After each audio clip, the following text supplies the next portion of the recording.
My name is Josephine Lang, and I'd like to share with you today a delicious sweet treat. So I happen to have a sweet tooth, and eating a lot of refined sugar is disastrous for me and my health, so I don't do it, or at least as seldom as I possibly can. So I've come up with some alternatives so that I can have sweetness in my life. And this one is a basic, sort of a honey nut butter ball. And you can do any variety of this. So the one that I would like to share with you at the start here is, I'll give you the proportions. So you take about a half a cup of peanut butter. Well, actually, I like to use almond butter because peanuts the quality of peanuts is sometimes such that there's funguses in there, and the peanut butter can sometimes be not so good for us, especially people who have heart problems. So use almond butter.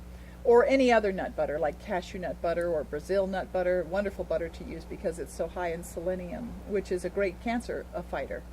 So some sort of nut butter, about half a cup, and then roughly about 1 nice big tablespoon of honey.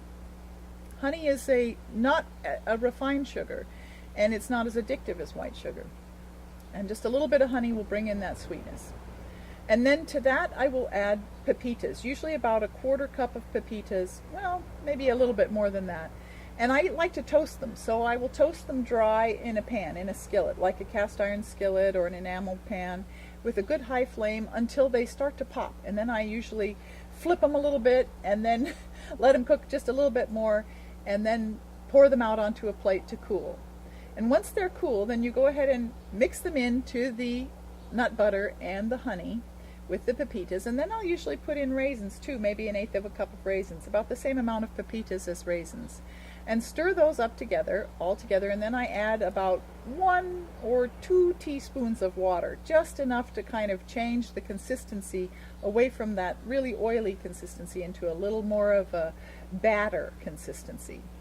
And then I take some fresh flaked coconut that I get at my healthy food store, and I go ahead and form little balls with a spoon out of that nut butter mixture and roll them in the coconut.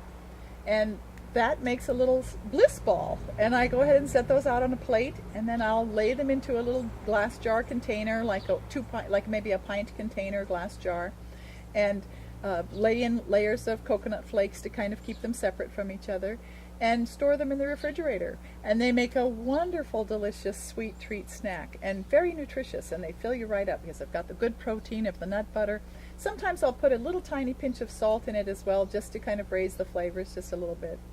And you can do any variation on this, so that's the way to make the balls. But I will sometimes, if I have a nephew or a niece over visiting and they would like a little sweet treat, and they're like, "Aunt Jay, what can I have? Something sweet. I want a cookie, I want some candy, or a soda pop," and I don't have those things in my house. So I'll go to the kitchen, I'll take a bowl, I'll slice up some bananas, I'll put in a little nut butter, I'll stir in some honey and maybe some raisins, and stir that all together, for perhaps some fresh chopped apple pieces, and I'll just hand them the bowl with this stirred up mixture in it, and just tell them just to eat it with a spoon, just a little bit at a time. And that will satisfy that need for sweetness that we all have. And they're very satisfied from it. And one of my nephews had really bad acne, and he came and stayed for a week, and ta-da! By the end of the week, his acne was completely gone because he wasn't eating any more refined sugar. So just some little tips for you, and I hope that you enjoy them. And they're delicious and nutritious. So thanks very much for listening, and please check out my website if you get a chance. It's stepintomagic.com. Thank you.